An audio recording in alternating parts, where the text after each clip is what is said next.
Hello students, welcome to gravity DPP solutions. तो आज के इस वीडियो में हम लोग डीपीपी नंबर 3 के क्वेश्चन 1 से 15 तक के सॉल्यूशंस देखेंगे। तो चलिए क्वेश्चन नंबर 1 से स्टार्ट करते हैं। यहाँ पे fx एक फंक्शन गिवन है। इफ fx इज गिवन, जो कि पीस वाइज फॉर्म में लिखा गया है, then number of values of c obtained by applying LMVT on this function in the interval 0 से 2। तो LMVT का फॉर्मूला सबको पता ही है, F dash C equals to F B minus F A upon में बी माइनस ए। यहाँ से हम लोग 0 से 2 में अप्लाई कर रहे हैं, इस वजह से ए का वैल्यू 0 हो गया, बी का वैल्यू 2 हो गया। एफ ऑफ 2 यहाँ से निकलेगा, एफ ऑफ 2 कितना हो जाएगा 1 माइनस 2 का स्क्वायर, और एफ ऑफ 0 आ जाएगा यहाँ से माइनस कॉस स्क्वायर 0 माइनस 1। तो एफ डैश सी का वैल्यू आ गया 1 माइनस 1 अपॉन में 2 यानी कि 1। तो अब हमें बताना है कि इस फंक्शन में एफ डैश सी का वैल्यू 1 कितनी बार हो सकता है। तो ध्यान से देखिए, फंक्शन का डेफिनेशन दो पार्ट में डिवाइडेड है। 0 से 1 के लिए ये डेफिनेशन है और 1 से 2 के लिए ये दूसरा डेफिनेशन है। तो अगर डेफिनेशन दो है तो यानी कि डेरिवेटिव भी इसके दो मिलेंगे, दो पार्ट में मिलेंगे। तो पहले मैं केस नंबर 1 कंसीडर कर रहा हूँ। इफ c बिलोंग्स टू 0 से 1 यानी कि फर्स्ट डेफिनेशन, तो यहाँ से F dash C equal to 1 करते हैं।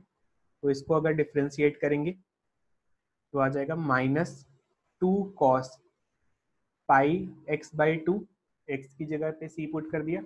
फिर कॉस का differentiation minus sine pi x by 2 into pi by 2 equals to 1।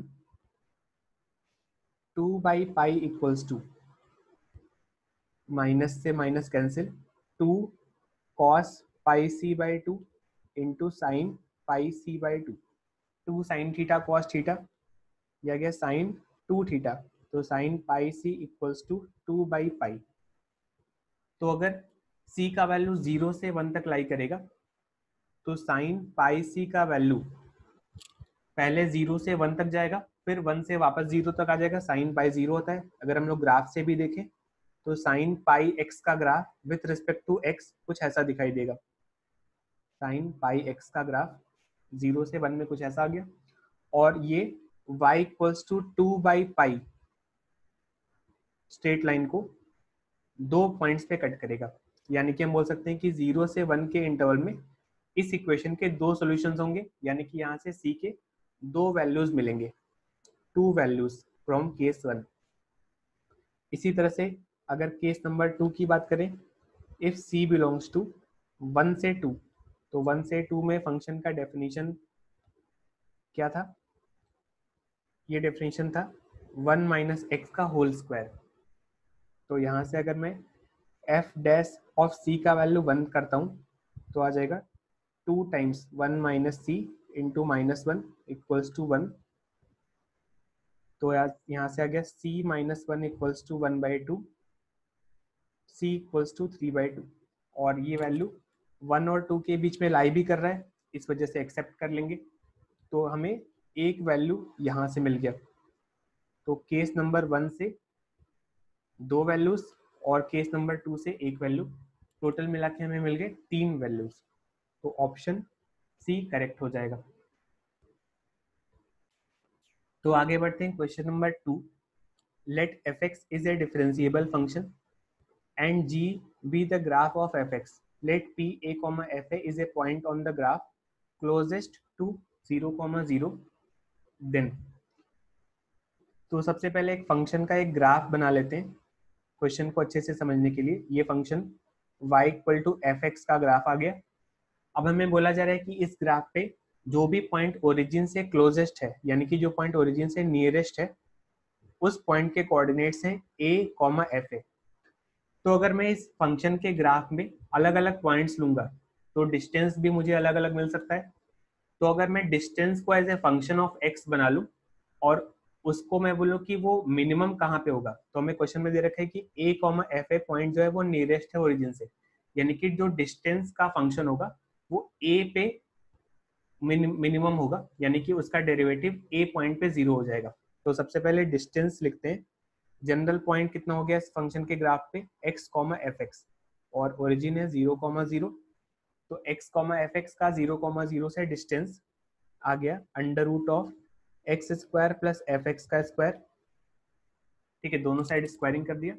तो डिस्टेंस के स्क्वायर को एक फंक्शन हमने बना लिया। मैं मान लेता हूँ इस फंक्शन को एच एक्स।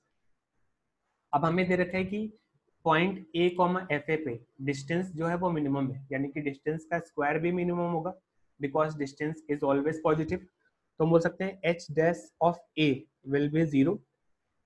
तो इसको डिफ्रेंशिएट करते हैं और x की जगह पे a पुट करते हैं, तो कितना आ जाएगा 2a plus 2f(x) into F dash x equal to 0।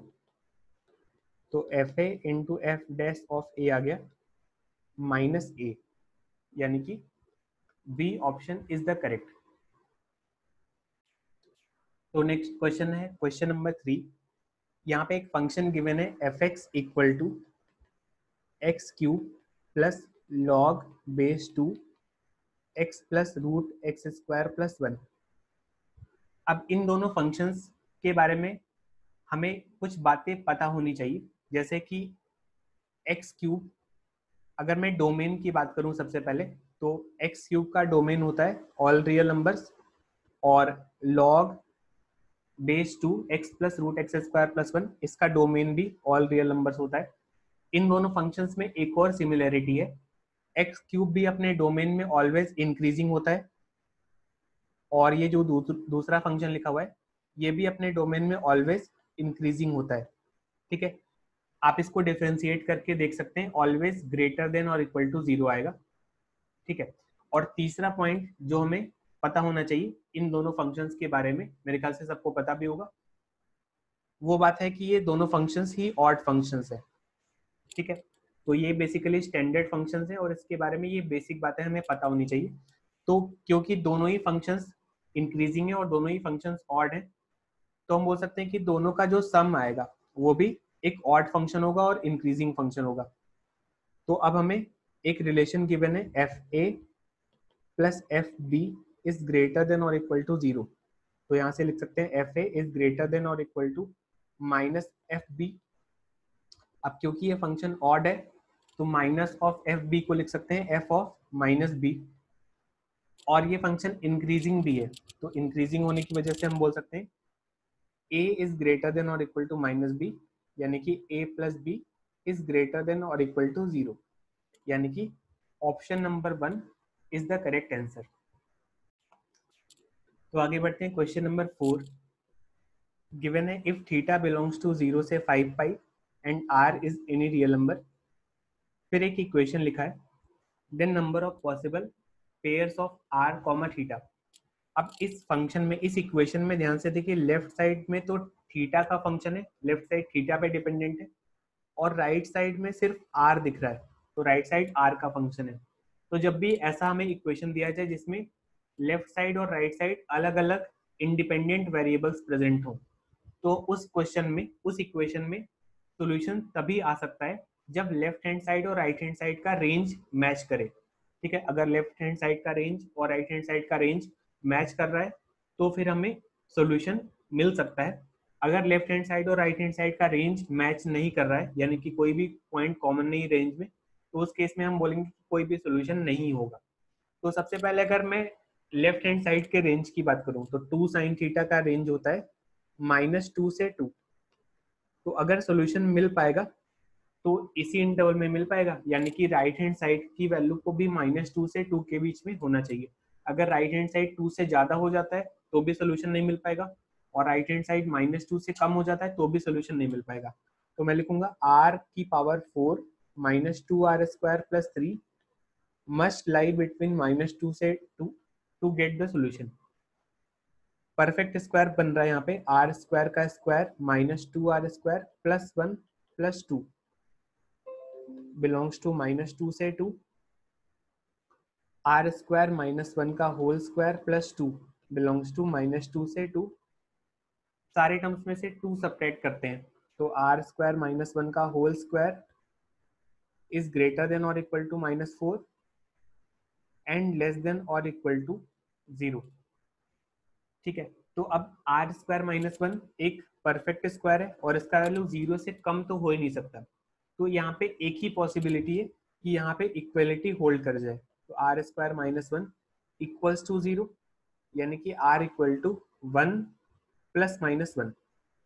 तो सॉल्यूशन मिल तभी पाएगा जब आर का वैल्यू ±1 होगा।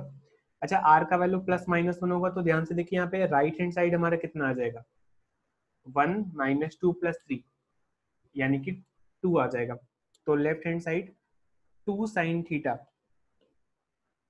का वैल्यू भी उसी समय 2 होना चाहिए। तो यहाँ से आ गया sin थीटा इक्वल टू 1 और थीटा का इंटरवल है 0 से 5 पाई। तो देखते हैं यहाँ से थीटा के कितने वैल्यूज मिल पाएंगे। साइन थीटा का ग्राफ बना लेते हैं 0 से 5 पाई में। 0 पाई, 2 पाई, 3 पाई, 4 पाई एंड 5 पाई। तो साइन थीटा का वैल्यू 1 3 बार हमें मिल रहा है और वो पॉइंट्स हैं π/2, 5 π/2 एंड 9 π/2। तो थीटा के 3 वैल्यूज और आर के 2 वैल्यूज। तो आर कॉमा थीटा के ऑर्डर्ड पेयर्स कितने हो गए, 2 × 3, यानी कि 6 ऑर्डर्ड पेयर्स। तो option C is the correct choice. तो स्टूडेंट्स आगे बढ़ते हैं क्वेश्चन नंबर 5। तो यहाँ पे पूछा है the number of real valued continuous functions with domain R such that if x is rational then fx is irrational and if x is irrational then fx is rational। तो एक second के लिए मैं मान लेता हूं कि ऐसा फंक्शन एग्जिस्ट कर रहा है और उसका ग्राफ कुछ ऐसा दिखाई पड़ रहा है। ठीक है, इस फंक्शन की खासियत है कि जब x कोऑर्डिनेट रैशनल होगा तो y कोऑर्डिनेट इररेशनल मिलेगा और x कोऑर्डिनेट जब इररेशनल होगा तो y कोऑर्डिनेट रैशनल मिलेगा। ठीक है, उल्टा है, रैशनल पे इररेशनल वैल्यू और इररेशनल पे रैशनल वैल्यू देगा। तो इस ग्राफ पे मैं एक रैशनल पॉइंट कंसीडर करता हूँ। सपोज x इक्वल टू 1 ले लेते हैं। तो अगर मैं इस फंक्शन की लिमिट कैलकुलेट करता हूँ x इक्वल टू 1 पे, लिमिट एक्सटेंडिंग टू 1 fx। अब देखिए फिर से लिमिट की डेफिनेशन क्या होती है। तो लिमिट की डेफिनेशन होती है कि किसी भी पॉइंट पे लिमिट का वैल्यू वो होता है अगर हम उस वैल्यू की तरफ फंक्शन के ग्राफ में अप्रोच करें, प्रोसीड करें, तो फंक्शन का वैल्यू जिस वैल्यू की तरफ अप्रोच करेगा वो फंक्शन का लिमिट का वैल्यू हो जाता है। तो अगर x इक्वल टू 1 की तरफ मैं इस फंक्शन के ग्राफ में प्रोसीड करूं तो y कोऑर्डिनेट जिसकी तरफ अप्रोच करेगा that will be limiting value. तो अब ध्यान से देखिए x इक्वल टू 1 की तरफ अप्रोच करने के लिए मेरे पास दो रास्ते होंगे। या तो मैं रैशनल पाथ से x इक्वल टू 1 की तरफ अप्रोच कर सकता हूँ और या तो मैं इररेशनल पाथ से x इक्वल टू 1 की तरफ अप्रोच करता हूँ। तो अगर मैं रैशनल पाथ से 1 की तरफ प्रोसीड करूंगा तो रैशनल पाथ से 1 पे लिमिट का जो आंसर आएगा वो एक इररेशनल आएगा। इररेशनल क्यों आएगा, क्योंकि हर रैशनल x कोऑर्डिनेट पे y कोऑर्डिनेट इररेशनल है। और अगर मैं x इक्वल टू 1 की तरफ इररेशनल पाथ से प्रोसीड करूंगा तो फिर लिमिट का जो आंसर आएगा उस केस में रैशनल आएगा। तो यानी कि अलग अलग पाथ से, रैशनल पाथ से लिमिट का आंसर कुछ और आ रहा है, इररेशनल पाथ से लिमिट का आंसर कुछ और आ रहा है और दोनों वैल्यू सेम तो होते नहीं। इसका मतलब कि इस फंक्शन का लिमिट x इक्वल टू 1 पे एग्जिस्ट नहीं कर सकता। सिमिलरली इस फंक्शन का लिमिट किसी भी इररेशनल पॉइंट पे भी एग्जिस्ट नहीं कर सकता। तो अगर फंक्शन की लिमिट एग्जिस्ट नहीं कर पा रही तो फंक्शन कॉन्टिन्यूअस भी नहीं हो पाएगा। इसका मतलब कि हमारे जो एजम्पशन था कि ऐसा फंक्शन एग्जिस्ट करेगा वो रॉन्ग था। तो नंबर ऑफ सच फंक्शंस का आंसर हो जाएगा 0। No such function is possible. तो आगे बढ़ते हैं question number 6। If graph of y equal to log x base a and a की power x intersect at exactly 1 point. तो देखिए ये दोनों फंक्शन जो है वो एक दूसरे के इनवर्स फंक्शंस होते हैं और इनवर्स फंक्शंस के जो ग्राफ है वो y इक्वल टू x के अबाउट एक दूसरे के रिफ्लेक्शन होते हैं। तो अगर ये दोनों ग्राफ सिर्फ और सिर्फ एक पॉइंट पे इंटरसेक्ट कर रहे हैं और दोनों graph y equal to x के अबाउट रिफ्लेक्शन भी है तो ये तभी पॉसिबल है जब दोनों graph y equal to x को टच कर रहे हो। तो ये सपोज कुछ ऐसा ग्राफ होगा y इक्वल टू ए की पावर x का, और log x बेस a का जो ग्राफ होगा वो इसका रिफ्लेक्शन होगा, और दोनों ग्राफ एक पॉइंट पे टच कर रहे होंगे। ठीक है, कुछ इस तरह से। तो सबसे पहले मान लेते हैं कि जिस पॉइंट पे दोनों ग्राफ इंटरसेक्ट कर रहे हैं उसका x कोऑर्डिनेट x1 के इक्वल है। ठीक है, तो ये पॉइंट ऑफ इंटरसेक्शन हो गया x1 कॉमा x1। तो सबसे पहले इस पॉइंट पे दोनों का y कोऑर्डिनेट सेम कर देते हैं। तो log x1 base a is equal to a to the power x1 and is also equal to x1, क्योंकि y इक्वल टू x का ग्राफ भी इसी पॉइंट पे मीट कर रहा है, तीनों ग्राफ इसी पॉइंट पे आके मीट कर रहे हैं, तो तीनों का y कोऑर्डिनेट सेम हो गया। इसको मान लेते हैं इक्वेशन नंबर 1। और यहाँ पे एक बात और बोल सकते हैं कि log x का जो ग्राफ है या a की पावर x का जो ग्राफ है उसका slope of tangent at x1 is equal to 1।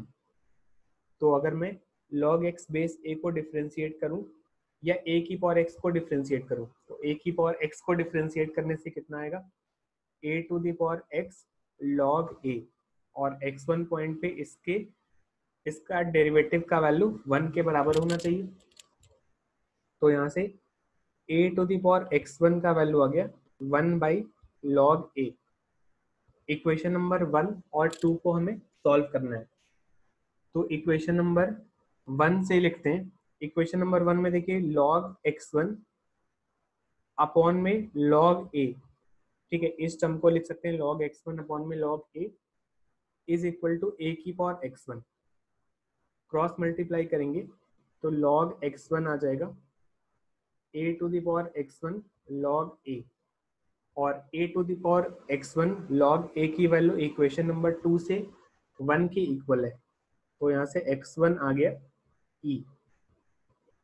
ठीक है, x1 का वैल्यू e रख देते हैं वापस से इक्वेशन नंबर 1 में, तो हमें मिल जाएगा a की power e is equal to e, therefore a is equal to e to the power 1 by e। तो a का value e to the power 1 by e आ गया, यानी कि D choice is the correct answer. तो students आगे बढ़ते हैं क्वेश्चन नंबर 7। यहाँ पे गिवन है tangents line are drawn at the point of inflection for the function fx equal to cos x on 0 से 2 पाई। तो पॉइंट ऑफ इन्फ्लेक्शन सबसे पहले वो पॉइंट होता है जिस पॉइंट पे डबल डेरिवेटिव का वैल्यू 0 होता है और डबल डेरिवेटिव अपना साइन चेंज करता है। तो अगर मैं cos x का ग्राफ ड्रॉ करके देखूं तो cos x का ग्राफ कुछ ऐसा बनेगा 0 से 2 पाई के बीच में। ठीक है, तो या तो इसको 2 बार डिफ्रेंशिएट करके 0 कर दें, या फिर उतना में करने की जरूरत नहीं, ग्राफ से ही दिख जा रहा है कि 0 से π/2 तक ये ग्राफ कॉनकेव डाउनवर्ड्स है, और π/2 से 3π/2 के बीच में कॉनकेव अपवर्ड्स है, और फिर से 3π/2 से 2 पाई तक कॉनकेव डाउनवर्ड्स है। तो जिस पॉइंट पे कॉनकेविटी चेंज होगा वो होता है पॉइंट ऑफ इन्फ्लेक्शन। तो पहला पॉइंट ऑफ इन्फ्लेक्शन है π/2, दूसरा पॉइंट ऑफ इन्फ्लेक्शन है 3π/2। तो अगर इन पॉइंट ऑफ इंटरसेक्शन में मैं टेंजेंट ड्रॉ करूं तो π/2 पे टेंजेंट कुछ इस तरह से आ जाएगा, और 3π/2 पे टेंजेंट कुछ इस तरह से आ जाएगा, और इन दोनों टेंजेंट से जो ट्रायंगल फॉर्म हो रहा है उसका हमें एरिया कैलकुलेट करना है। ठीक है, तो मेरे ख्याल से इसके बाद सभी लोग सॉल्व कर लेंगे। किसी गिवन पॉइंट पे टेंजेंट का इक्वेशन सबको लिखना आता ही है, तो टेंजेंट्स का इक्वेशन लिख लेंगे और वहां से हम लोग ट्रायंगल का एरिया कैलकुलेट कर सकते हैं। तो आगे बढ़ते हैं क्वेश्चन नंबर 8। दे रखा है the number of decreasing functions f r to r satisfying this relation. Relation है f of F x equals to x plus 1। ठीक है, हमें बताना है कि इस रिलेशन को सेटिस्फाई करने वाले कितने नंबर ऑफ डिक्रीजिंग फंक्शंस होंगे। तो ये जो रिलेशन है वो x की सारी वैल्यूज के लिए ट्रू होना चाहिए। अब अगर x की सारी वैल्यूज के लिए ट्रू होना चाहिए तो x की जगह पे हम लोग कोई भी वैल्यू पुट कर सकते हैं। तो यहाँ पे मैं x की जगह पे एफ एक्स पुट करने जा रहा हूँ। ठीक है, x की जगह पे एफ एक्स पुट करते हैं, देखते हैं क्या क्या आ रहा है। तो F of F x equals to F x plus one. अब ध्यान से देखिएगा, एफ ऑफ एफ एक्स की जगह पे ओरिजिनल इक्वेशन से हम लोग x प्लस वन लिख सकते हैं। तो आगे f के अंदर x plus one equals to F x plus one. तो f of x plus one minus f of x equal to one आ गया। अब अगर फंक्शन डिक्रीजिंग है तो x प्लस वन और x दोनों पे से x प्लस वन ग्रेटर है, x plus one is greater than x, तो f of x plus one should be less than f x, यानी कि ये क्वांटिटी नेगेटिव होना चाहिए, लेकिन इसका वैल्यू तो यहाँ से वन आ गया। तो यानी कि कॉन्ट्राडिक्शन हो रहा है, और अगर कॉन्ट्राडिक्शन हो रहा है इसका मतलब कि जो हमारा एजम्पशन था वो पॉसिबल नहीं था, यानी कि ये रिलेशन डिक्रीजिंग फंक्शन के लिए सेटिस्फाई नहीं हो पाएगा। तो number of such decreasing functions का आंसर हो गया ए चॉइस। ठीक है, आगे बढ़ते हैं क्वेश्चन नंबर 9 की तरफ। तो यहाँ पे एफ एक्स दे रखा है, let f x be a differentiable real valued function satisfying this inequality. Inequality है f double dash x minus six f dash x is greater than six.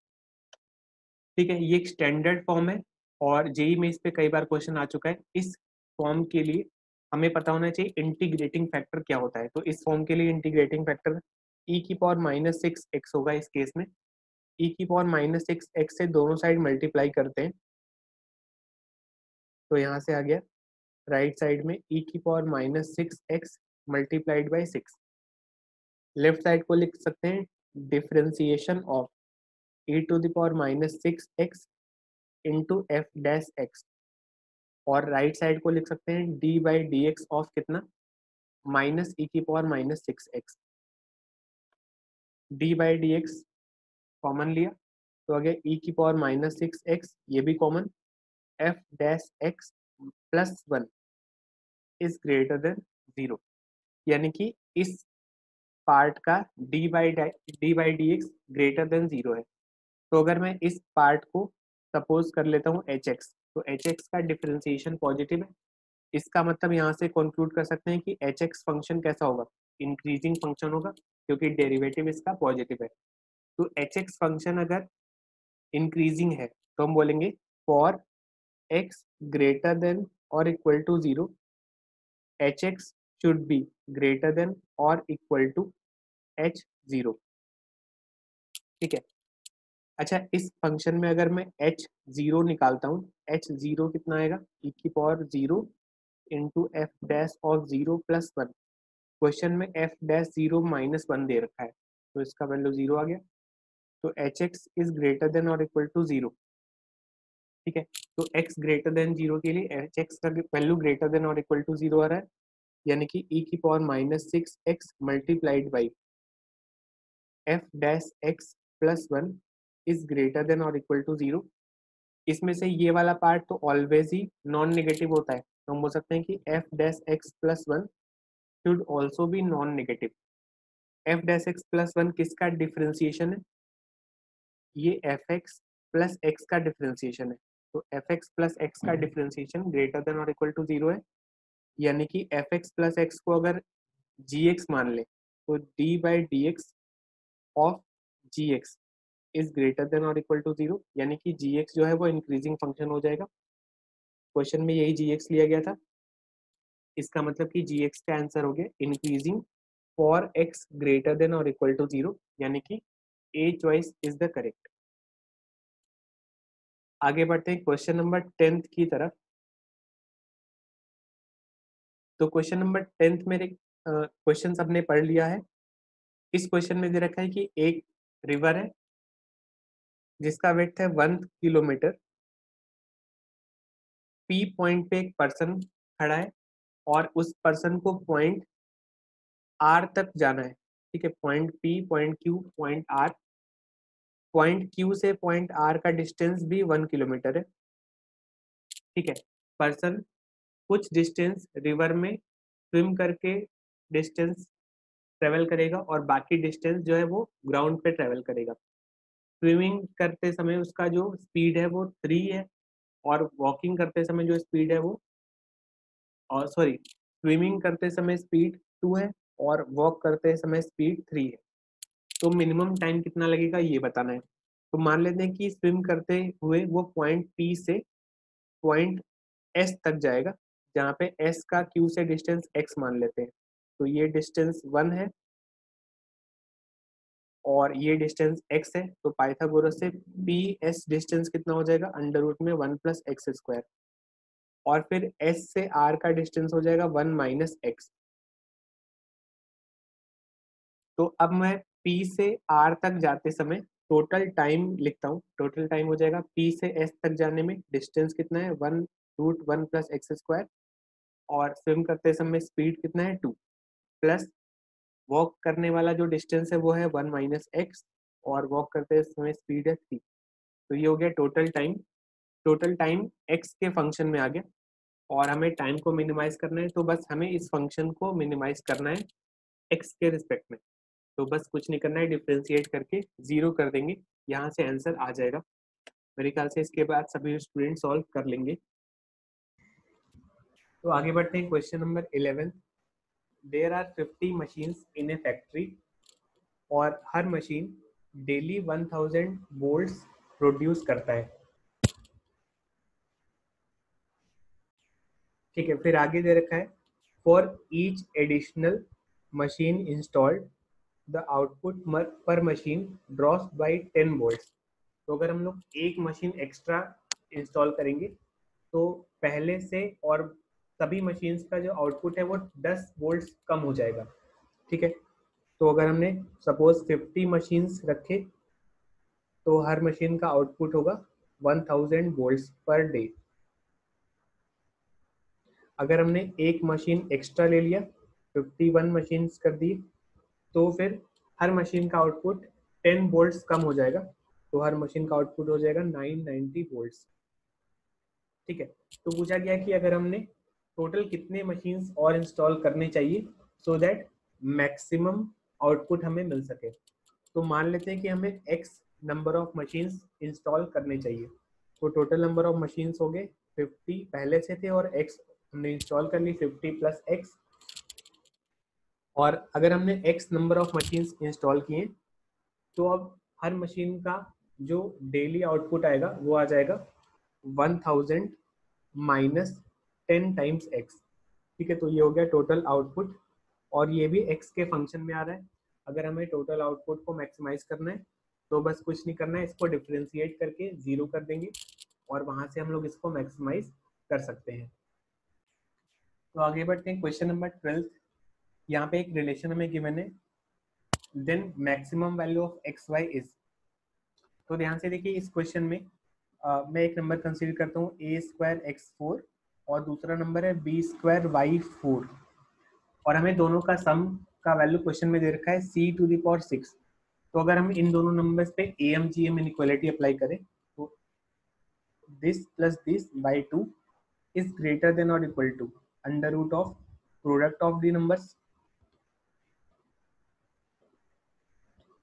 तो यहाँ से आ गया c to the power 6 divided by 2 is greater than और equal to, right side में क्या आ जाएगा, a b into x y का whole square. A b c सब कुछ पॉजिटिव दे रखा है, तो यहाँ से आ जाएगा स्क्वायर रूट लेने पे x Y is less than और equal to c cube by root 2 a b. तो एक्स वाई का मैक्सिमम वैल्यू इक्वलिटी होल्ड करने पे आ जाएगा c cube by root 2 a b, यानी कि option number c is the correct answer. Next question number 13, the point on the curve which is nearest to origin. तो एक curve हमें दे रखा है जिसका इक्वेशन है Y square equal to 1 by X, और हमें बताना है कि इस कर्व पे ओरिजिन से नियरेस्ट पॉइंट कौन सा है। ठीक है, तो ओरिजिन के कोऑर्डिनेट्स है 0,0। मान लिया कि इस कर्व पे एक जनरल पॉइंट है x, y, तो इस जनरल पॉइंट का ओरिजिन से डिस्टेंस डी स्क्वायर आ जाएगा, X square plus Y square, और एक्स स्क्वायर वाई स्क्वायर की जगह पे लिख सकते हैं हम लोग 1 अपॉन में एक्स। तो बस हमें x square plus 1 by x की वैल्यू को मिनिमाइज करना है, और मिनिमाइज करने के लिए इसको डिफरेंशिएट करके 0 कर देंगे। तो नेक्स्ट क्वेश्चन की तरफ आते हैं, क्वेश्चन नंबर 14। इसमें लिखा है the fraction exceeding its own nth power by the maximum possible value is. तो इसमें पूछा कि कोई फ्रैक्शन अपनी ही nth पावर से मैक्सिमम कितना एक्सीड कर पाएगा। तो मान लेते हैं कि जो फ्रैक्शन है वो x है, तो इस फ्रैक्शन की nth पावर का आंसर हो गया x की पावर n। अब हमें बताना है कि x की पावर n से मैक्सिमम कितना एक्सीड कर पाता है। तो हमने क्या किया, x माइनस एक्स की पावर n, उस फ्रैक्शन और उस फ्रैक्शन की nth पावर का जो डिफरेंस था उसको एक फंक्शन मान लिया fx। अब हमें fx फंक्शन की वैल्यू को मैक्सिमाइज कर देना है, तो हमें पता चल जाएगा कि फंक्शन कोई भी फ्रैक्शन अपनी nth पावर से मैक्सिमम कितना एक्सीड कर सकता है। तो मैक्सिमाइज करने के लिए बस कुछ नहीं करना है, इसको डिफरेंशिएट करके 0 कर देते हैं। यहाँ से आ जाएगा 1 minus X to the power n minus 1 equal to 0। तो x आ गया 1 अपॉन में n की पावर 1 अपॉन में n माइनस 1। ठीक है, और इसको डबल डिफरेंशिएट करके चेक कर लेंगे, नेगेटिव आना चाहिए, तभी यहाँ पे मैक्सिमम वैल्यू मिल पाएगा फंक्शन का। तो यहाँ से ऑप्शन चेक कर लेंगे। तो आगे बढ़ते हैं क्वेश्चन नंबर 15 की तरफ। तो यहाँ पे fx फंक्शन दे रखा है cubic function. if f alpha into f beta equals to 0 where alpha and beta are the distinct real roots of the equation f dash x equal to 0। तो सबसे पहले f alpha into F beta equal to 0 से हम बोल सकते हैं कि या तो f अल्फा 0 होगा या f बीटा 0 हो सकता है, या दोनों भी 0 हो सकते हैं। और अल्फा और beta f dash x equal to 0 equation के रूट है, यानी कि अल्फा और बीटा पे फंक्शन का डिफरेंशिएशन डेरिवेटिव भी 0 होने वाला है। तो जिन पॉइंट्स पे फंक्शन का डेरिवेटिव 0 होता है वो उन पॉइंट्स पे जो ग्राफ है वो पैरेलल टू एक्स एक्सिस हो जाता है। तो मान लिया एक्स एक्सिस पे ये कहीं अल्फा है, ये बीटा है, और हमें पता है कि क्यूबिक का ग्राफ जो है वो कुछ इस तरह से बन सकता है अगर लीडिंग कोएफिशिएंट पॉजिटिव है तो। और ये जो पॉइंट्स है ये इन पॉइंट्स पे डेरिवेटिव 0 होता है। तो इस क्वेश्चन में दे रखा है कि अल्फा और बीटा वो पॉइंट्स है जहाँ पे डेरिवेटिव 0 हो रहा है। तो ग्राफ कुछ ऐसा बन सकता था अगर ये कंडीशन ना लिखी होती, लेकिन यहाँ पे ये भी लिखा है कि या तो एफ अल्फा 0 होगा और या तो एफ बीटा 0 होगा। तो अगर मैं एफ अल्फा को 0 करता हूँ तो ग्राफ कुछ ऐसा बनना चाहिए। ठीक है, एक तो बीटा पे डेरिवेटिव 0 है और एक अल्फा पे डेरिवेटिव भी 0 है और अल्फा पे फंक्शन का वैल्यू भी 0 है। और या फिर जो दूसरा पॉसिबल ग्राफ है वो बन सकता है कि बीटा पे फंक्शन का डेरिवेटिव और वैल्यू दोनों 0 हो जाए और अल्फा पे सिर्फ डेरिवेटिव 0 हो। तो ये दो पॉसिबल ग्राफ बन सकते हैं, इसके अलावा कोई थर्ड ग्राफ एग्जिस्ट नहीं कर सकता। तो इन दोनों ही ग्राफ में हम देख सकते हैं कि जो क्यूबिक है उसके तीनों रूट्स रियल होंगे, बट उसमें से दो रूट्स इक्वल हो जाएंगे, या तो इक्वल रूट्स अल्फा पे होगा या तो इक्वल रूट्स बीटा पे होगा। तो कौन सा ऑप्शन सही हो जाएगा, F x equal to 0 has 3 real roots but 2 of them are equal.